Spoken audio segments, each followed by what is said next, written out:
morning students.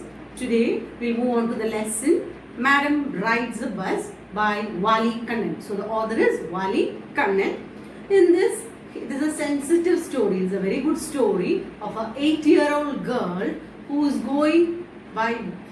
having her first bus journey outside her village. So she is going in the bus for the first time outside her village, and she knows, she gets a knowledge that there is death. There is another thing other than life, there is a death.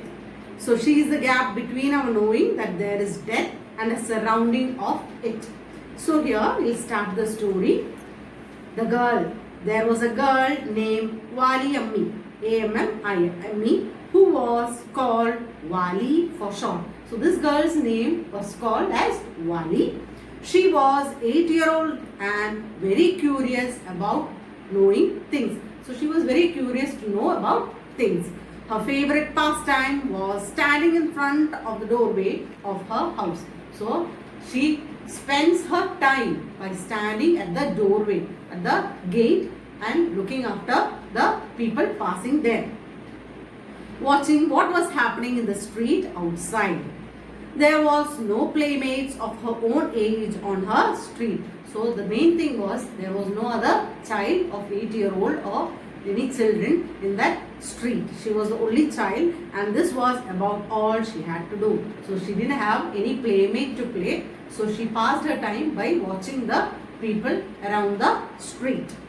But for Wali, standing at the front door was very big and enjoyable as any of the elaborate games other than children play. So she enjoyed standing there and watching.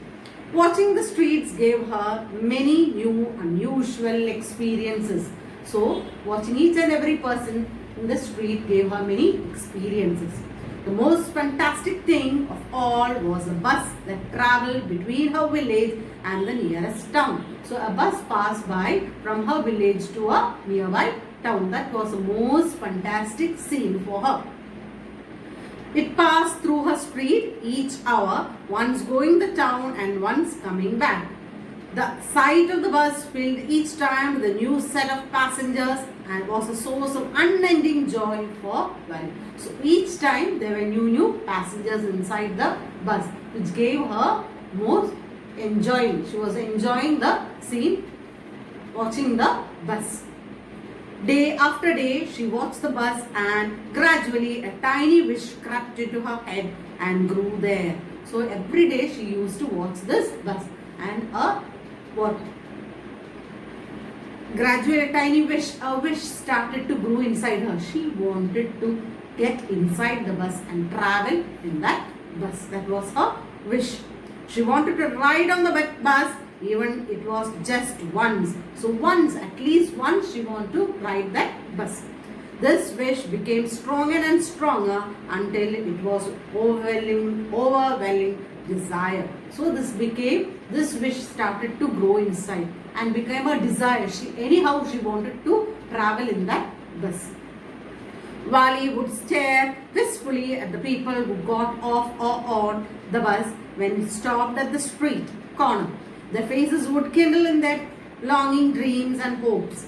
If one of her friends happened to ride the bus and tried to describe the sight of the town to her, so she thought if any of her friends, if she had a friend and that friend had ride in the bus, she would have explained what all things she saw in the bus to Wali. That would be much more interesting for Wali. Wali would be too jealous to listen and would shout in English. So if she had such a friend and if she describes it, Wali would be jealous and she will shout like that, proud, proud. Neither she nor her friends really understand the meaning of the word. They didn't know the meaning of the word proud. They thought that it is a thing that is told when anything is disapproved. Over many years and months, Wali listened carefully to conversation between her neighbors and people who regularly use the bus, and she also asked a few discreet questions here and there. So months and months she was standing there and watching, listening to people talking about their bus rides. This way she picked up various small details about the bus journey. The town was 6 miles from her village.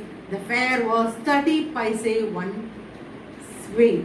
So she understood many things about the bus, right? It was 6 miles from the village and the fare was 30 paise one way. So she needed 60 paise to go and come, which is almost nothing at all. She heard one well-dressed man say, but to Valley, who secretly saw that much money from one month to the next, it seemed a fortune. But 30 paise was the least amount, but for Valley, it was a much big amount. So what did she do? She started to collect money without using it for buying sweets. The trip to the town took 45 minutes. So it took 45 minutes. So 45 minutes from here to there and from there to here 45 minutes. On reaching town, if she stayed in her seat and paid another 30 paise, she could return home on the same bus. So what did she think? She thought that she will give 30 paise and get inside the bus and sit there, and when she reaches the town, she will pay another 30 paise. She won't get down from the bus. She will pay 30 paise and come back in the same bus. She thought and planned it inside her mind. This meant that she could take the 1 o'clock afternoon bus, reach the town by 1:45 and be back home by about 2:45. So she was calculating. 1 o'clock she will travel from here. 1:45 she will reach there, sit inside the bus. 2 o'clock the bus will start from there. 2:45 she will reach over here. On and on went her thought as she calculated and recalculated, planned and replanned. So this child started to calculate, plan and replan how to get inside the bus. Well, one fine spring day, the afternoon bus was just on the point of leaving the village and turning into the main highway when a small voice was heard shouting, "Stop the bus! Stop the bus!" And a tiny hand was raised commandingly. The bus slowed down to crawl and the conductor, sticking his head out of the door, said, "Hurry then, tell whoever is in to come quickly." "It's me," shouted Valley. "I am the one who has to get on." By now, the bus had come to a stop and the conductor said, "Oh really? You don't say so?" "Yes, I simply have to go to the town," said Valley, still standing outside the bus. "And here is my money." She showed him some coins. So this girl got inside the bus and gave 30 paise. Okay, but first you must get onto the bus," said the conductor. He stretched out a hand to help her. So he is asking the girl to get inside. "Never mind," she said, "I can get on myself. You don't have to help me." So girl is telling, "I don't want anyone's help. I can know how to get inside." The conductor was a loyal, jolly shot, fond of joking. So this person is a jolly person. So he is joking. "Oh please, don't be angry with me, my fine madam." So this conductor was a jolly person. So he is telling, "Oh, don't be angry with me, fine madam." So he is calling the child madam. He said, "Here, have a seat right up here, there in front." So in front, you can go and sit. "Everybody move aside, please. Make way for madam." So this conductor is shouting and telling everybody, just move aside. Give way for this madam. It was a slack time of day. Slack time means the afternoon time of the day. And there were only 6 or 7 passengers on the bus. So it was only 6 or 7 passengers inside the bus. They were all looking at Valley and laughing with the conductor. Valley was overcome with shyness. Avoiding everyone's eyes, she walked quickly to an empty seat and sat down. So she sat down inside the bus. "May we start now, madam?" the conductor asked smilingly. Then he blew his whistle twice and the bus moved forward with a rope. So he is asking the child, "Shall we move on, madam?" And he got the consent from the child and he whistles, took off his whistle and started whistling, and the bus started to move. It was a new bus. Its outside painted a gleaming white and some green stripes along the sides. Inside The overhead bars shone like silver. Directly in front of Valley, above the windshield, there was a beautiful clock. So in front there was a beautiful clock. The seats were soft and luxurious. Valley dictated everything with her eyes. So Valley was learning everything. She was examining everything with her eyes. But when she started to look outside, she found her view cut off by a canvas blind that covered the lower part of a window. So there was a canvas, means the window seat was covered by something. So she stood up on the seat and peered over the blind. So it was window sheet was there. So she got up onto the seat and she just peeped inside from the blind. The bus was now going along the bank of a canal. The road was very narrow. So road was very narrow, and on one side there was canal, and beyond it palm trees, grassland, distant mountain, and the blue sky. On the other side was a deep ditch, and then acres and acres of green field. Ditch means some narrow down what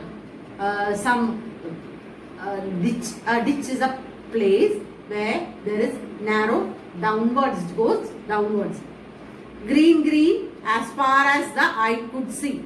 Ditch is a meaning. That Malayalam meaning is kokka. Oh, it was all wonderful. So the scenery was so wonderful, beautiful. Suddenly she was startled by a voice. "Listen, child," said the voice. "You shouldn't stand like that. Sit down." So suddenly she was startled. She was startled by a voice from behind. So the voice told, "You should not stand up. You have to sit up. Sit down." Sitting down, she looked to see who had spoken. It was an elderly man who had honestly been concerned for her. But she was annoyed by his attention. So it was an elderly person, an old person who was very concerned about getting hurt. This child may get wounded because she may hit somewhere. She is standing like that. So that person is calling out, "Sit. You are not to stand like that. You may hit somewhere. You may get hit somewhere. So please sit." "There is nobody here who is a child," she said harshly. "I have paid my 30 paise like everyone else." So she got very angry and she is telling, "There is no anyone child over here. I have paid 30 paise like everyone else. I am not a child." The conductor chimed in, "Oh sir, but this is a very grown up madam. Do you think a mere girl could pay her own fare and travel to the city all alone?" So conductor is telling, "No, that is not a child. That is a madam. How can a child pay 30 paise? She is a madam." Valley shot an angry glance at the conductor and said, "I am not your madam. Please remember that. And you have not yet given me my ticket." So Valley got very angry and she told, "I am not your madam, and please remember that you haven't given me my ticket. You haven't given me my ticket." "I'll remember," the conductor said, mimicking her tone. Everyone laughed and gradually Valley too joined in the laughter. The conductor punched a ticket and handed it into her. "Just sit back and make yourself comfortable. Why should you stand when you have paid for a seat?" So conductor is telling her, "Just sit back and make yourself comfortable. If you have paid the money, why should you stand?" "Because I want to," she answered, standing up again. So she is telling, "I want to stand. That's why I am standing. But if you stand on the seat, you may fall and hurt yourself when the bus makes a sharp turn and hits a bump. That's why we want you to sit down, child." "I am not a child, I tell you," she said irritably. "I am 8 years old." Of course. How stupid of me. 8 years, my. The bus stopped. Some new passengers got on and the conductor got busy for a time. Afraid of losing her seat, Valley finally sat down. An elderly woman came and sat beside her. "Are you all alone, dear?" she asked Valley as the bus started again. Valley found the woman absolutely repulsive. Means she didn't like that woman sitting and asking questions. such big holes she had in her earlobes. So she had big holes on her earlobes because of her old age and using big earrings. Her earlobes had big holes and such ugly earrings in them, and it had earrings in them. And she could smell the beetle nut the woman was chewing, and see the beetle juice that was threatening to spill over her lips at any time. She was chewing beetle and nut, and it was spilling from her mouth. Who could be sociable with such a person? So this child is thinking, who could be sociable with such a person? Yes, I am traveling alone, she answered curtly that I have got a ticket too.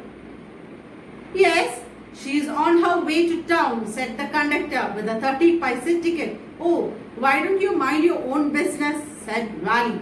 But she laughed all the same, and the conductor laughed too. So the child is saying, why don't you mind your own business? But the old woman went on with her drivel. Drivel means silly questions.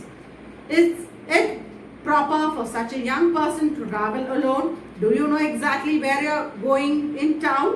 Where is the street? What is the house number? You needn't bother about me. I can take care of myself, said Valley, turning her face towards the window and staring out. So this old woman started to ask too many questions and it irritated her. So she didn't mind that woman. She was just staring outside the window and seeing the scenery from the window.